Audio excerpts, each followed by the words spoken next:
Hadirin, akhirnya datanglah sepasang suami istri. Pak Ustadz, saya lagi bertengkar dengan istri Pak Ustadz sampai jatuh talak. Kenapa Pak? Saya bilang sama istri, Dek, kamu kita lebaran ikut pemerintah ya. Kata istri saya, nggak mau, saya ikut ormas. Itu emang rujukan saya ormas. Kata suami, ya udahlah kalau gitu kita jatuh talak satu aja.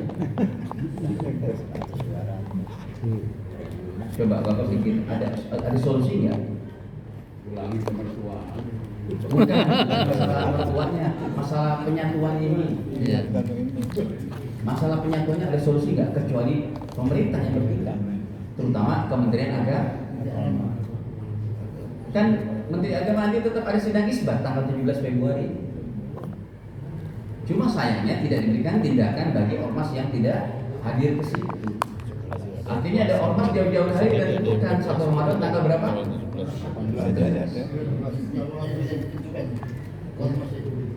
Biasanya ormas itu sudah langsung ditentukan dia. Iya. Baik. Nah, itu risau saya Pak. Saya ini nggak menjelek-jelekin siapa, nggak jelek-jelekin, risau saya. Karena dari kecil saya merasa nggak pernah bersatu.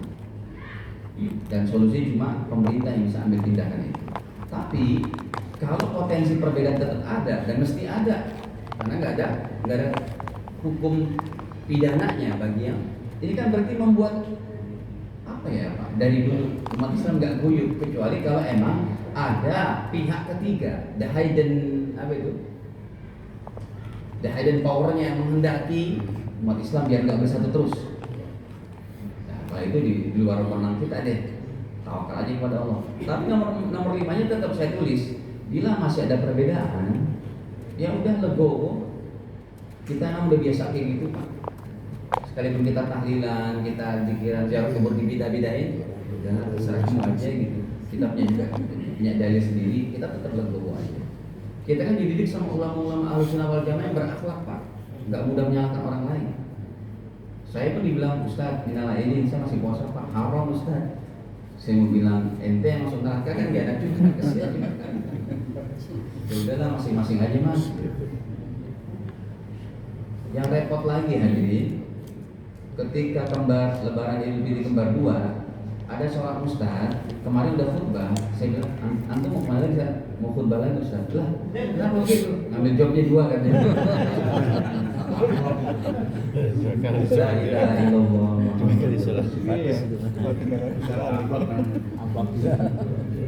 Baik. Hadirin, selanjutnya masalah niat puasa. Nabi bersabda, "Man lam yubayyiti siyama qabla al-fajri fala siyama lahu."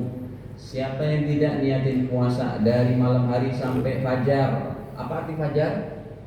Adzan subuh. Fala siyama lahu, maka tidak sah puasanya. Dalam riwayat yang lain, la siyama, tidak sah puasa liman bagi seseorang lam yafridhu minal laili, yang tidak meniatkan dari malam. Ini kita bahas. Ini penting nih untuk bagi warga Al-Hikmah. Udah sih tiap tahun udah kita ajarkan, tapi ini takutnya lupa lagi. Begini. Yang pertama hadirin,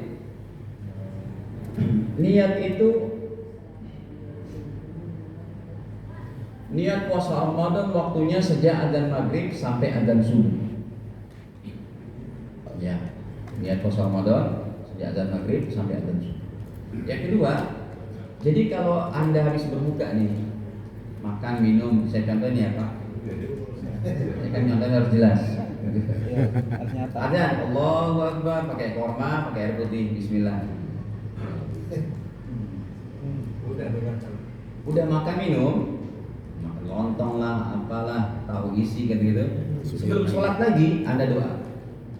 Saya niat puasa besok hari, wajibkan Allah. Sah. Nggak mesti nunggu habis sholat tarawih. Cuma yang diadakan oleh DKM dan para imam sholat tarawih mengingatkan itu teramat baiknya supaya jamaah tidak lupa. Cuma kita kalau udah ngaji gampang tuh, habis minum saya niat lagi puasa sah. Baik. Yang kedua, siapa yang tidak niat puasa pada waktu tersebut, ya, adzan maghrib sampai adzan subuh, maka tidak sah puasanya dan ia wajib untuk tidak makan minum. Dia tidak sah puasa, tapi nggak boleh makan minum karena dia bukan orang 10 tadi yang diizinkan makan minum. Lalai niat itu teledor, nggak niat itu lalai. Dan siang harinya nggak boleh makan minum dan wajib qada 1 hari setelah Ramadan. Yang ketiga, niat puasa sebulan penuh pada malam pertama tidak sah. Karena imam kita Imam Syafi'i dan 3 imam yang lain menyatakan tidak sah. Hanafi, Hambali. Yang menyatakan sahnya Imam Malik. Makanya keputusan ulama kita dalam bahsul masail mereka, niat puasa nomor 4, niat puasa pada malam pertama menjadi sah dengan mengikut fatwa Imam Malik, pindah madhab. Kenapa? Karena udah menjadi keumuman di masyarakat kita. Mana masjid, mana mushola, imamnya pada malam pertama mesti itu ngumumin, Bapak Ibu, mari kita niat puasa sebulan. Tapi kalau enggak nyebutin ikut Imam Malik tidak sah. Makanya saya buat tuh lapatnya kayak gitu. Ya. Nawaitu shoma Ramadana kullihi taqlidan lil Imam Malik fardhan lillahi ta'ala. Jadi pakai kata-kata taqlidan lil Imam Malik. Siapa sih nanti biasa ngumumin? Ini penting nih malam pertama karena bisa jadi menjadi backup. Sumpahnya ada yang lupa malam 14, malam 21 lupa niat, tetap sah puasanya karena udah ada apa? Udah backup-nya, back planningnya ini. Backup kan nggak sih? Apa artinya? Ya backup.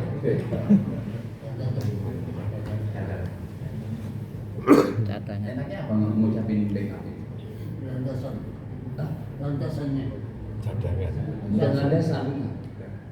Backup itu Udah ada backup ya backup. Backing. Udah ada syaratnya. Syarat backing. Gitu ya.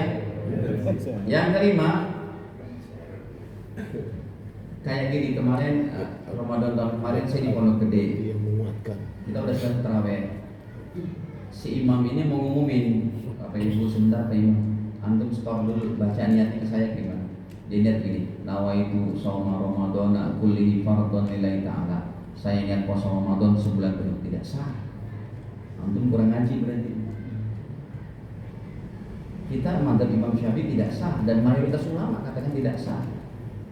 Jadi kalau kita mau mengajarkan niat pada malam pertama sebulan, bagus banget. Cuma harus ngerti caranya, ikut kepada Imam Malik. Saya tetap pakai yang nomor 4. Saya ajarkan tuh.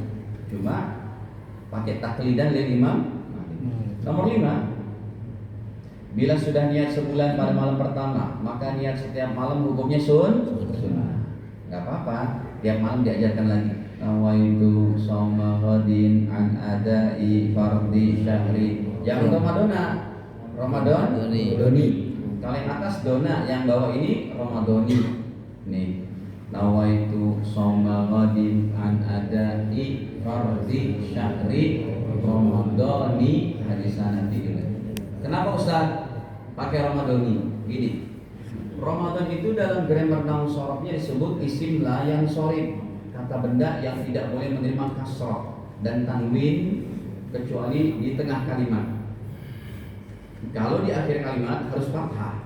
Makanya yang atas itu Ramadana, yang taklidan Imam Malik itu Ramadana karena berada di akhir posisinya. Nawaitu shauma Ramadana. Itu betul, kulihi taklidan. Tapi kalau ini berada di tengah kalimat, an adai fardhi syahri Ramadhani hadisanati. Itu semua harus kasrah satu kesatuan. Itu ya. Namanya isim ghair munsharif.